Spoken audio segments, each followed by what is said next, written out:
en una semana muy particular porque viene con una fecha marcada en el calendario, el 6 de agosto, que va a ser clave, no solamente porque se puede aprobar o no un proyecto de ley, o darle media sanción, mejor dicho, o no a un proyecto de ley, cuyas implicancias son muy severas, sino porque está todo el mundo viendo a ver qué pasa. Está todo el mundo viendo cuál es la fortaleza o debilidad política del gobierno ante una ley que se le empiojó. Hoy a esta hora, 6:05 de la tarde del lunes, el gobierno no tiene los votos para aprobar la ley de extranjerización de las tierras o el pasaje del proyecto que se va a tratar el jueves, que trata sobre extranjerización de las tierras. Probablemente el más importante, no el único importante. No el único importante. Y esto es clave porque el gobierno ahora va a salir a ofrecer cambios, retoques, modificaciones, a ver si puede conseguir que algún senador deje de darle vergüenza votar esto y entonces los acompañe algún voto que le falta. Pero quiero ser muy claro, no hay modificación posible que pueda volver buena o menos dañina esta ley, que está mal en su origen, en su concepción, en su núcleo. Es una ley que está pensada, desarrollada y será ejecutada en contra de la Argentina, del país. Por lo tanto, no importa si vos corres un numerito y decís 15 no 25 o sacás un articulito en vez de otro. No hay una forma patriota de acompañar este proyecto en ninguna de sus versiones. No hay una forma que no sea en contra de los intereses del país de votar a favor de este proyecto en ninguna de sus versiones. Con esta ley además pasa otra cosa que se viene corroborando proyecto tras proyecto, en cada proyecto que lanza el gobierno, y no podemos pensar que es de casualidad, sino que es parte del diseño. Y que es que son leyes que no solamente proyectan hacia el futuro, habilitan la posibilidad de hacer cosas que hoy no se pueden hacer, sino que además, y en algunos casos sobre todo, blinda de manera retroactiva situaciones de irregularidad que pasan a ser legales, que pasan a ser normales, que pasan a estar cubiertas, blindadas. ¿Se acuerdan que lo hablábamos cuando hablábamos de la reforma laboral? Y decíamos, esto no se trata tanto de que vayan a cambiar sustancialmente las condiciones de trabajo, sino que muchas cosas que ya se hacían, pero estaban mal, y el día de mañana con otro gobierno podrían ser pasibles de una multa, podrían ser pasibles de algún tipo de condena o de resarcimiento para la víctima, pasan a estar cubiertas por la ley.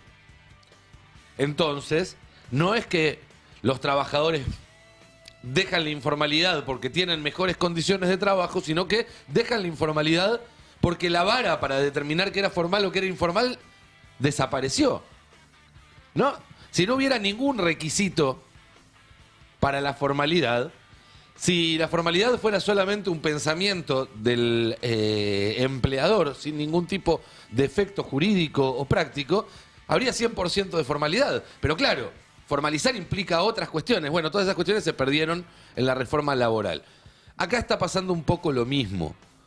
Digo, este proyecto no solamente habilita que venga alguien a comprar un cacho de tierra que hoy es de un dueño argentino, o mismo es tierra fiscal del Estado argentino, sino que hay un montón de situaciones irregulares que pasarían a estar protegidas y que por lo tanto, si el día de mañana viene un gobierno que quiere revertirlas, que quiere expropiar, que quiere hacer valer los intereses soberanos de la nación, va a haber más herramientas por parte de quienes hoy los están comprando o que las compraron en el pasado para negarse, para pedir resarcimientos, para tratar de evitar que suceda. Y acá ya contamos muchas veces la fábula de Próspera, esta isla, ciudad en Honduras, financiada por Peter Thiel, que fue aprobada por un presidente corrupto y que luego, cuando años más tarde, tanto el Congreso de Honduras como la Corte Suprema de Honduras decidieron que esa aprobación había sido fraudulenta, los dueños le hicieron un juicio al Estado de Honduras por una suma tan pero tan alta que es absolutamente impagable y no los pueden sacar. Vamos a ver un poco cuál es el escenario al día de hoy con unas placas, porque la verdad es que más allá de lo que pueda suceder a partir de ahora, insisto, no podemos normalizar ni naturalizar lo que ya pasa en la Argentina. Porque el gobierno que venga el día de mañana no solamente va a tener que revertir lo que se hizo ahora, sino todas las cosas que están mal desde hace tanto tiempo y que terminaron haciendo que llegue un Milei. Si vamos con la placa número 1, podemos ver que hoy ya hay 13 millones de hectáreas de territorio argentino en manos extranjeras, que equivalen, por ejemplo, a la superficie de Inglaterra, o, para poner un ejemplo más cercano, a la superficie de la provincia de Santa Fe. Esto es el 5% del territorio nacional. 1 de cada 20 hectáreas del territorio argentino ya están en manos de extranjeras. El país que más tiene la nacionalidad de los dueños de esas tierras es Estados Unidos, con 2,7 millones de hectáreas.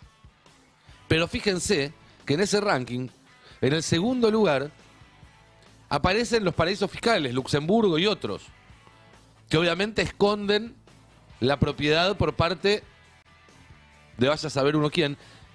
Y el tercer lugar del ranking, más de 2 millones de hectáreas, que no sabemos de quién son. Por la ley actual, o por la ley que había en el momento en el que adquirieron esas tierras, no hay un control. La Argentina no sabe de qué nacionalidad son los dueños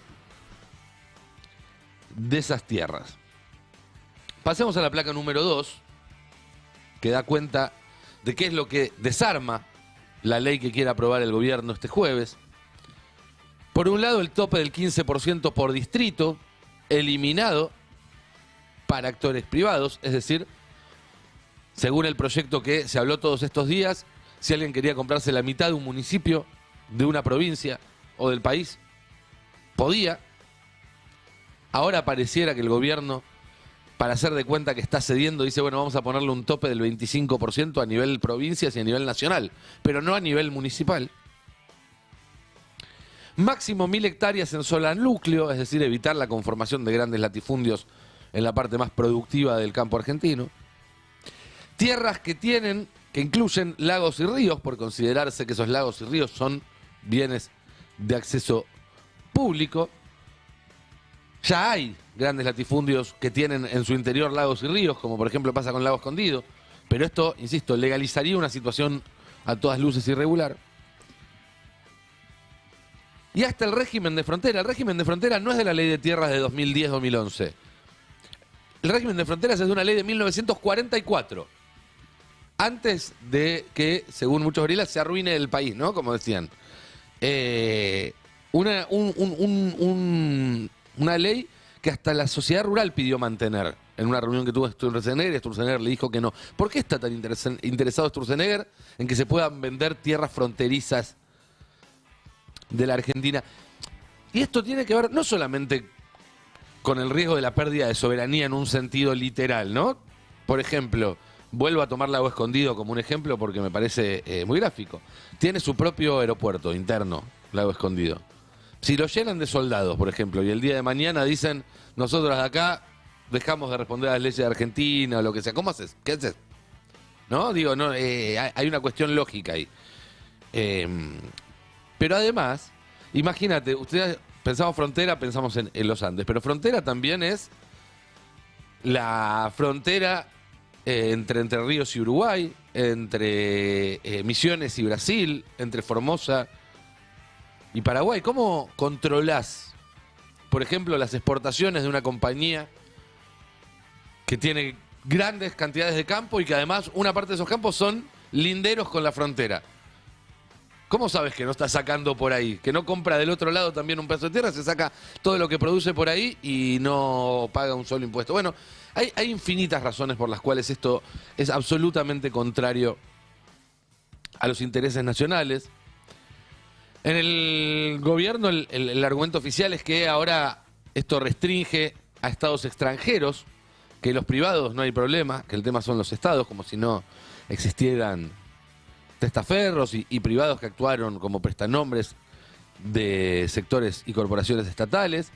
Pero además está esta famosa cláusula del silencio afirmativo, es decir, si te piden permiso un estado para comprarte un pedazo de tierra estratégica y del otro lado no le contestan por tantos días, listo, tienen permiso y van y se te instalan ahí. ¿A ustedes no les molesta porque se imaginan a lo mejor que el estado que puede comprar esas tierras es Estados Unidos, Inglaterra, y ustedes son unos manga de tilingos que les encantaría ser ingleses o yanquis? Pero imagínense si viene un estado, no sé, con otros intereses distintos o con gente de esa que a ustedes no les gusta porque no pasa el test del color de piel.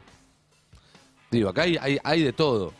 Hay de todo. Este es un gobierno que tiene en su interior funcionarios que son abiertamente islamófobos. Entre los que están comprando grandes parcelas de tierra en la Patagonia están los emires de Qatar, de Emiratos Árabes Unidos, etcétera. Esto no es en contra de un solo actor, aunque por supuesto hay uno que puede preocuparte más que ningún otro. Esto es a favor de la Argentina, de los intereses de Argentina. Vamos a seguir repasando las placas sobre el proyecto que va a tratarse este jueves. Vamos con la siguiente. Esto que decía hace un rato, ¿no? No abre el futuro, o no solo abre el futuro, tendríamos que decir, sino que legaliza el pasado. Se regularizarían casos como el de Joe Lewis, que ya se regularizó antes que esto, pero tendrías menos elementos para reclamar. También lo que está pasando en este momento en Río Negro con emiratíes, con cataríes. Hay una causa en la cual hay un testaferro que confesó haber cobrado un montón de guita para comprar un terreno en nombre de un príncipe catarí, etcétera, etcétera, etcétera. Todo eso no se podría reclamar si esta reforma se hace. También perderíamos la potestad de reclamar para regularizar la situación de los lugares donde ni siquiera se cumple la ley actual, porque esta ley no se está cumpliendo. Hay 36 departamentos, distritos en la Argentina que ya superan el tope legal del 15%. 4 departamentos o distritos en la Argentina que ya tienen más del 50% del suelo extranjerizados. Lácar en Neuquén, Molinos y San Carlos en Salta y General La Madrid en La Rioja. ¿Qué tienen en común? Agua, cordillera, frontera, litio. Cuando uno mira todo el mapa de la Argentina, de las tierras extranjerizadas, vas a ver dos grandes franjas. Una pegadita a la frontera con Chile, a la cordillera, a todos sus recursos, y la otra en el acuífero Paraná, en toda la cuenca del Paraná. No se trata acá, como dijo algún ministro, algún funcionario, algún vocero, de que venga un extranjero a comprarse un departamento. Eso no está prohibido, no estuvo prohibido nunca y no creo que se prohíba. Podemos discutirlo después si es conveniente o no, pero no es lo que se está discutiendo ahora. Lo que se está discutiendo ahora es que la Argentina pierda el control sobre tierras estratégicas. Algo que además se hace en todo el mundo. Algo que se hace en todo el mundo. Estados Unidos tiene leyes que limitan la propiedad de las tierras por extranjeros. Brasil tiene leyes que limitan la propiedad de la tierra por extranjeros. Hasta Australia, que no tiene fronteras. Es una isla y tiene leyes donde se investiga caso por caso. Esto lo tengo en la siguiente placa, en la 5. Caso por caso, cuando un extranjero quiere comprar tierras. Examen de seguridad nacional, le dicen. Bueno, en la Argentina pasá y servite. Si sos un extranjero con plata, pasá y servite. Si sos un extranjero sin plata, jodete, te echamos, no te dejamos estudiar, no te dejamos... Porque en el fondo el problema no son los extranjeros, sino los pobres. Hayan nacido donde hayan nacido. Otro punto. Este proyecto, si se trata el jueves, va a haber llegado después de 4 postergaciones. Ya esta es la 5ª vez que intentan tratarlo. Digo esto porque ahora en un rato lo vamos a charlar con la mesa, lo van a ver en informes en todos los programas de esta semana, en todos los portales, en todas las redes, todos van a hacer sus hilos y demás, de quiénes son los indecisos, los votos que van a definir la votación. Déjenme decir algo, alguien que a esta altura del partido no sabe cómo va a votar, no es un indeciso. No es que no tiene claro algún detalle de la ley, que está esperando a ver si cambian o no, si 15, si 25. No, está esperando otras definiciones. Que en el mejor de los casos son políticas, que tienen que ver con que responden un gobernador, con que responden... En el mejor de los casos. En el peor de los casos terminás preso en Paraguay. Y digo esto porque hay que prestarle atención a lo que pasó en las elecciones de ayer de Santiago del Estero. Ayer hubo elecciones en Santiago del Estero, quizás no se enteraron porque no salió a ningún lado. ¿Se acuerdan cuando ganaba Juntos por el Cambio, Cambiemos, una elección en un municipio de Córdoba? Creo que es Marco Juárez el que vota muy adelantado. Y todos los diarios en la tapa, ganó Juntos por el Cambio. Bueno, esta vez votó una provincia entera, una de las más grandes del norte argentino. Había 194 cargos en juego en 26 municipios. Adivinen cuántos municipios ganó La Libertad de Avanzar. 0. Y de los 194 cargos en juego, muchos que iban a la minoría, ¿no? Concejales y demás. ¿Cuántos sacó de 194? 3, el número que le gusta a Karina. 3. 3 concejales sobre 194 cargos en juego. ¿Y esto por qué es importante? Me dirán, ya vimos esto. Lo vimos en el 2023, lo vimos en el 2025. Pierden la provincia, pierden la otra provincia, pierden aquella otra provincia, pierden aquella otra provincia y después ganan la nacional. No sé si va a pasar lo mismo el año que viene o no. No hay manera de saberlo, por lo cual esta noticia no hay que leerla en ese sentido, como un anticipo de cómo puede salir una elección a nivel nacional en 1 año y 3 meses. Pero los gobernadores, que cuando se sientan a negociar con el gobierno, no están pensando en cómo va a salir la elección nacional, sino que están pensando en cómo va a salir su elección, la provincial, están tomando nota de que La Libertad Avanza tiene la pólvora mojada. Y eso afecta las discusiones como la que está viendo en este momento sobre lo que pueda pasar el jueves. Porque claro, muchos de los argumentos, excusas, pónganle la palabra que quieran, que usan los gobernadores para mandar a sus senadores y diputados a favor de los proyectos del gobierno es: tenemos que hacerlo porque si no, después nos abren una lista dentro, nos hacen pelota en la interna, en la provincial, y podemos perder la provincia. Acá lo cuentan todas las semanas. Carla, Mati y el resto, Alan y el resto de los periodistas del Destape que cubren la rosca. Uno de los temas, está el tema de la guita y está el tema de que no me armen una lista que me pueda complicar la votación, la reelección o el candidato que cada gobernador elige para sucederlo. Que después los cagan, no sé por qué se toman tanto laburo, pero bueno, no importa. Se entiende. Y hay otra cuestión, me parece a mí, que tiene que empezar a leer mejor la oposición, que es, la gente, no es como el cuentito de los libertarios, que la gente se hartó del peronismo, se hartó de la casta, no soporta más ver a los rostros porque vota a los de siempre para intendente, vota a los de siempre para gobernador, no pasa por ahí. Me parece que en todo caso, cuando tienen que ir a buscar a alguien que les resuelva problemas concretos, van a buscar un peronista, porque es lógico, si querés que te resuelvan el bache de la esquina de tu casa, no vas a votar un intendente libertario. ¿No? Sería bastante estúpido hacerlo. Pero cuando tienen que pensar en una idea de país, en un proyecto nacional, que obviamente no encuentran del lado del oficialismo, tampoco lo están encontrando en la oposición, entonces lo piensan 2 veces. Antes de salir a votar, antes de ir a la casa, antes de votar opositor. Creo que ahí hay una cuestión, ¿no? Que falta un proyecto nacional alternativo. Porque decir va a seguir todo igual que ahora, pero con los salarios un 0,3% más arriba o la inflación un 0,4% más, no le cambia nada a la vida a la gente que hoy está 15 horas por día fuera de la casa.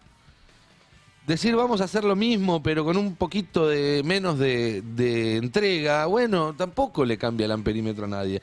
Vamos a hacer lo mismo pero con derechos humanos, ¿no? Vos tenés que decir vamos a hacer algo muy distinto a esto, vamos a ir en el sentido contrario. Porque eso es lo que espera toda la gente que este jueves va a salir a la calle a tratar de ponerle un freno al gobierno, freno que la dirigencia no le está sabiendo poner, y no me refiero solo a la política. ni la política, ni la judicial, ni la empresarial, ni la mediática. Y es importante, sobre todo, empezar a tener un proyecto nacional, porque Milei tiene todo lo contrario a un proyecto nacional. Eso es lo que quedó al desnudo en esta discusión sobre la ley de extranjerización. ¿Es un proyecto de entrega de recursos? Sí. ¿Es un proyecto de entrega de tierras? Sí. ¿Es un proyecto de entrega de soberanía?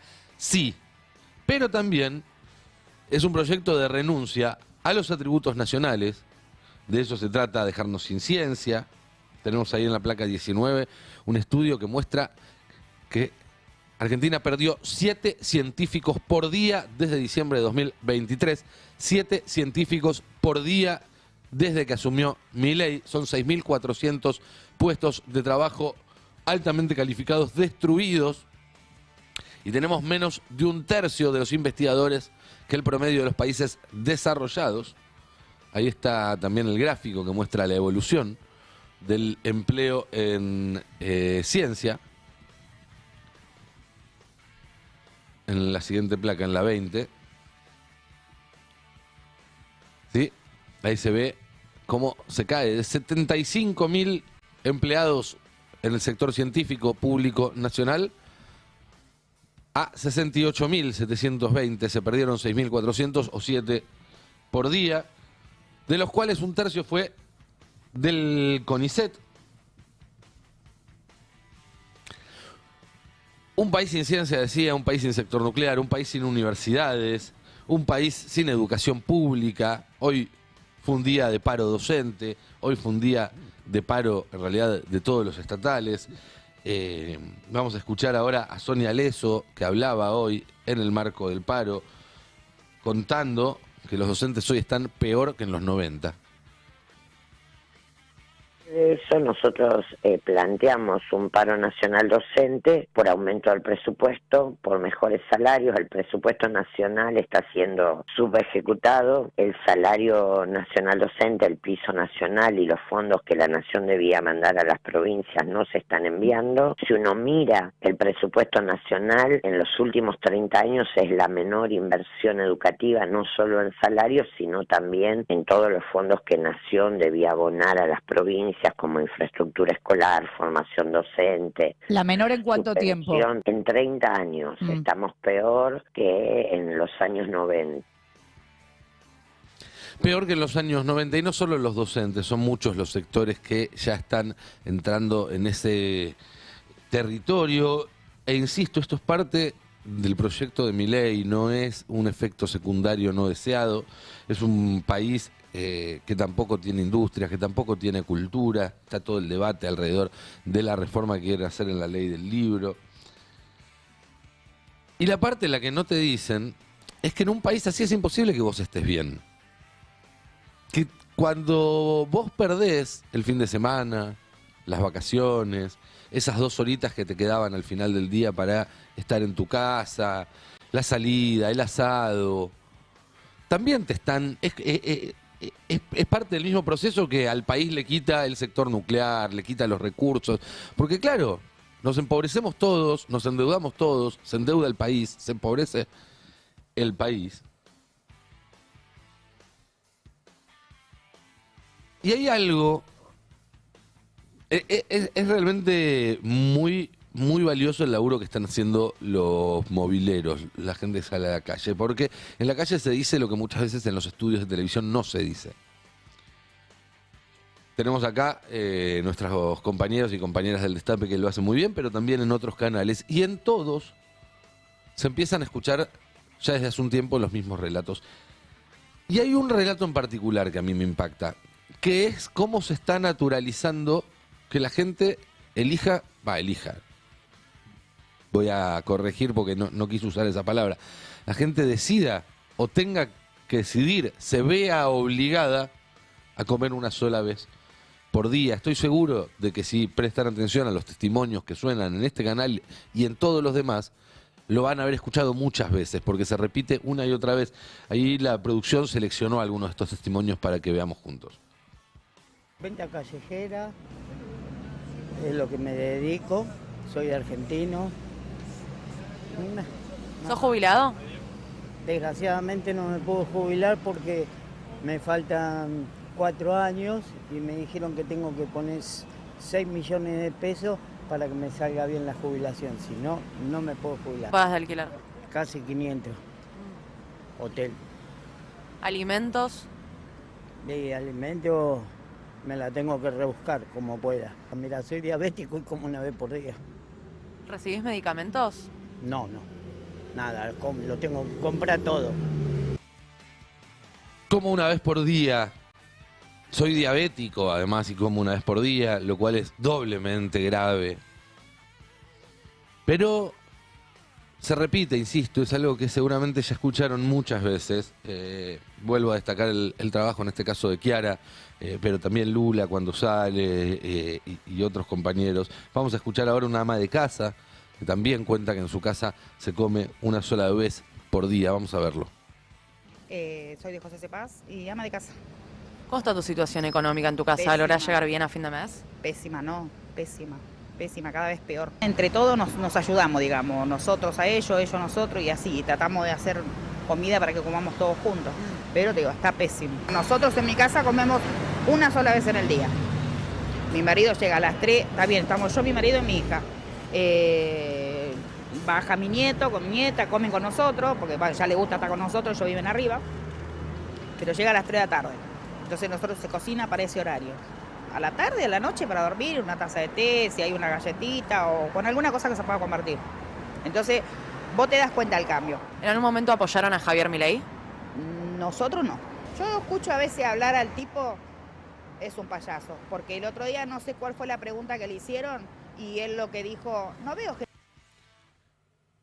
Y así podría seguir pasando. No los quiero tampoco... La verdad, no es agradable escuchar este tipo de cosas. Cuesta, duele. Después, en todo caso, podemos ver otros. No quiero extenderme de más.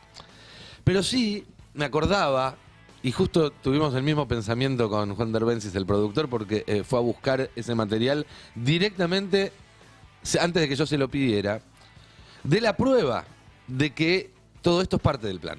De que todo esto, de que la gente tenga que comer una vez por día, no es algo transitorio, no es que estamos pasando un mal momento hasta que lleguen los mejores meses de la historia del país, como dijo Toto, sino que es parte del plan. ¿Y cómo lo sabemos? Bueno, porque antes de que asuma este gobierno, cuando ya se sabía que Milei iba a ganar y que iba a ajustar, hubo un periodista que salió a decir que bueno, que el ajuste es así, que algunos, en todo caso, no cambiarán el auto y otros tendrán que recortar un plato de comida. Escuchémoslo, recordémoslo. Uno recortará la plataforma para ver películas, otro recortará el auto, no lo uso más. Y otro, y ese es el que está grave, dirá, no hay desayuno o no hay almuerzo. Obviamente. Una comida por día. Obviamente. O sea, en distintos niveles, todos estamos recortando. Y el que se recorta todos. más adentro de su casa dice, bueno, hago una... Esto te digo porque lo escuché, clase media, ¿eh? Sí, claro, sí. Hago una comida fuerte en el día ¿Ves? para todos. Bueno. Una comida fuerte, Y que en después general lo que queda, elijo la ven, noche, sanguchito, para claro. que los chicos se vayan, viste, a la cama y Sí, descansen sí. mejor. Sí. Y después, durante el día, y vamos viendo. Es así, es una realidad. Hay que aceptarlo, no nos tiene que dar vergüenza. Decir, mirá, me estoy ajustando en un montón de cosas. Y está bien. Y se terminó. Y esa... Bueno, esto pasó en los primeros días del gobierno de Milei. Antes había dicho que había sido previamente, pero no, estaban hablando y justificando los primeros ajustes. Bueno, piensen que pasaron 2 años y medio y no se desajustó nunca, al contrario, se siguió ajustando, y este señor que se llama Eduardo Serenellini, pocas semanas después de haber dicho esto, fue premiado con un cargo como secretario en el gobierno de Javier Milei. A lo que voy es que hoy o el día de mañana en la campaña, cuando quieran hacerse los desentendidos y les pregunten por la gente que coma una sola vez por día y digan es culpa de los cucas, esto y lo otro, no, va a haber que sacar este video y decirle, no muchachos, ustedes hicieron secretario al tipo que dijo es lo que hay que hacer, porque es exactamente lo que ustedes pensaban, todo marcha acorde al plan, como les gusta decir. Y es un plan que llevado al extremo, es un plan que mata argentinos, que mata a las personas que habitan el suelo de este país. Hoy veía el caso de un jubilado que había dado una nota hace unas semanas denunciando que no le daban los medicamentos oncológicos y que ayer falleció. Lo mataron. Es una persona que si hubiera estado con su tratamiento podría haber vivido 2, 3, 5, 10 años más, quizás incluso haberse curado. Y le dejaron de dar medicamentos y lo mataron, y como a él, a muchísimas otras personas. Y el presidente, el jefe de gabinete, los ministros que firmaron los decretos, los diputados y senadores que aprobaron las leyes, los jueces que nunca le pusieron un freno a este ajuste, son responsables de esas muertes. Y hablando de muerte, esto me lleva a otro asunto para cerrar esta reflexión. Hace una semana que no hablaba, así que por eso tengo licencia para extenderme un par de minutos más. Y si no la tuviera, lo haría igual, porque ese es el beneficio de ser el conductor del programa y de tener compañeros que además tan amablemente me aguardan. Pero ayer, en la nota que dio con Luis Majul, Milei dijo varias cosas. Entre otras dijo que a la gente no le ponían una pistola en la cabeza para endeudarse, lo cual yo entiendo que a Milei le cuesta entender las metáforas. Es cierto en el sentido literal, pero no es cierto en el sentido figurativo, porque cuando vos tenés que elegir entre endeudarte o darle de comer a tus hijos, es prácticamente como que te pongan un chumo en la cabeza. Pero después, en otro fragmento que se viralizó bastante, habló de cómo hay terroristas infiltrados y disfrazados en la sociedad. Escuchémoslo. De que la estrategia de Gramsci, digamos, de tomar la educación, de tomar los medios de comunicación, ¿sí?, de tomar la cultura, ¿sí?, de tomar el Estado, no, pasó a una etapa 2.0. Y es que se le meten como estudiantes, se le meten como profesores, se le meten como investigadores. Entonces usted está importando, o sea, eso lo hizo Cristina Fernández de Kirchner, ¿sí? Y abrió esta puerta. Entonces usted tiene terroristas disfrazados de estudiantes, terroristas disfrazados de periodistas, terroristas disfrazados de profesores, terroristas disfrazados de investigadores. Usted dice que viene de Rusia, es una conspiración internacional. No, acá no hay conspiración, yo le estoy describiendo qué es lo que pasa. Terroristas disfrazados de todo lo que se te ocurra, ¿no? Porque una vez que te disfrazas de estudiante o de profesor o de investigador, también te podés disfrazar de bombero, de dirigente sindical, de jubilado que protesta los miércoles en la plaza, de persona que tuitea algo que no le gusta al gobierno. Todos terroristas. Y bueno, rápidamente en las redes empezó a circular un recorte del alegato que da Jorge Rafael Videla en el juicio de La Perla, si no me equivoco, en 2010, uno de los últimos testimonios públicos del represor, del dictador, del asesino, con similaridades muy chocantes con el discurso de Milei. No necesitan ya de la violencia para acceder al poder, porque están en el poder y desde él intentan la instauración de un régimen marxista a la manera de Gramsci, tomando como rehenes a las instituciones de la República y haciendo de ella, la República, una simple expresión verbal ajena a lo que prescribe nuestra Constitución Nacional. Gramsci puede estar satisfecho de sus alumnos. La Constitución Nacional guarda luto por la República desaparecida. Qué fuerte, ¿no? La elección de palabras. Y qué fuerte la coincidencia. Coincidencia que puede estar perfectamente plantada ahí por Santiago Caputo para disputarle a Villarroel el puchito del electorado procesista. Digo, a lo mejor ni Milei sabe de esta coincidencia. Pero hay algo más profundo. Hay algo más profundo y más preocupante, que es esta idea de que la subversión, el terrorismo, no tiene que ver con la comisión de ciertos delitos puntuales contra el orden, que después podremos discutir si está justificado o no en cada caso histórico, son debates que nunca van a cerrarse, pero que tenía que ver precisamente con eso, con actos violentos, con actos que se alzaban contra el orden establecido, sino con una forma de pensamiento directamente. Que pensar distinto de cómo te dicen que tenés que pensar ya te transformaba a vos en subversivo o en terrorista. Seas profesor, estudiante, científico, dirigente gremial, bombero, influencer, periodista o lo que se te ocurra. Y ese es el corazón de la ideología que permitió que una dictadura que asume en marzo del 76, con las organizaciones guerrilleras ya prácticamente derrotadas en todo el territorio nacional, ponga entre sus blancos ya no solamente a los miembros que quedaban de esas organizaciones, sino a cualquier persona que en la sociedad argentina estuviera cerca de ideas distintas que las que venía a implantar la dictadura.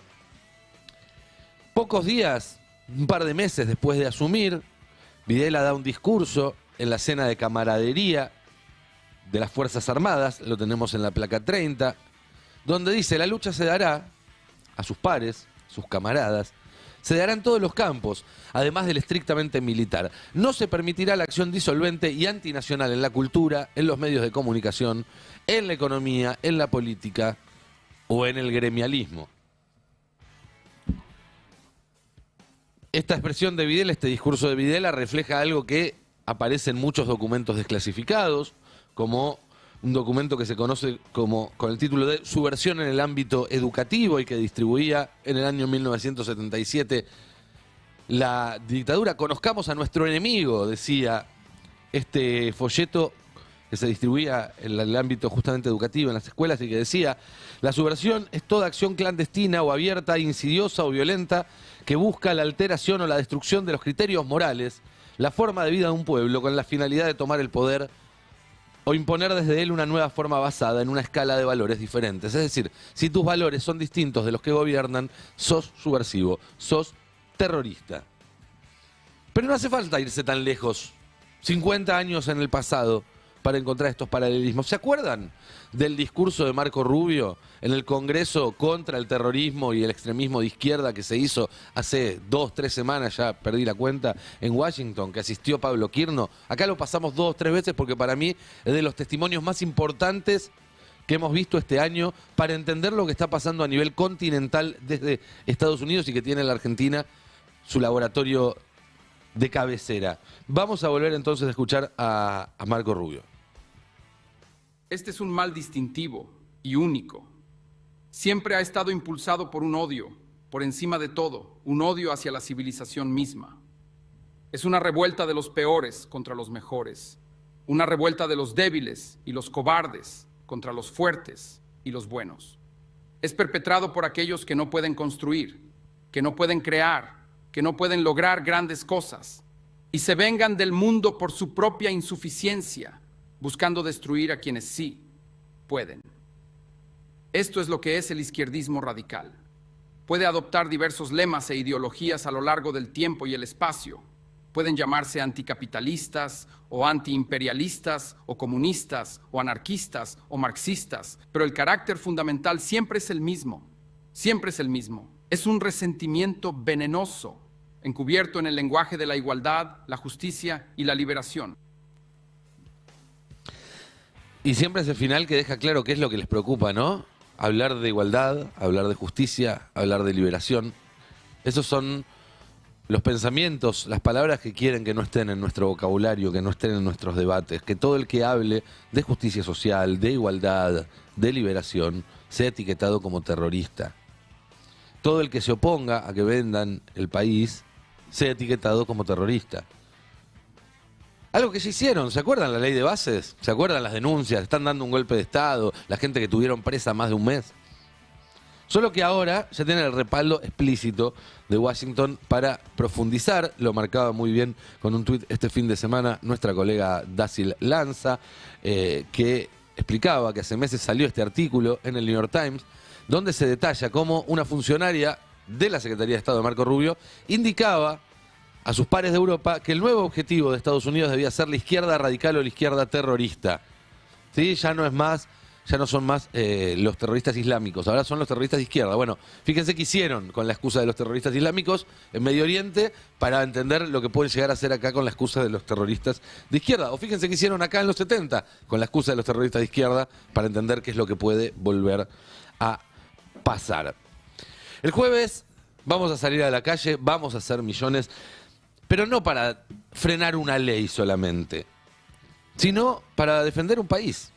Para defender un país que está bajo peligro por parte de un gobierno que necesita a alguien que le ponga límites. La dirigencia no le pone límites, el empresariado no le pone límites, no se pone límites. Asimismo, esto está claro a esta altura del partido. Entonces, tendremos que hacer nosotros, como pueblo, la tarea que se está dejando pendiente, porque si no le ponemos un freno, cuando nos querramos dar cuenta, ya no nos va a quedar nada, ni siquiera ese último plato de comida por día que todavía tenemos.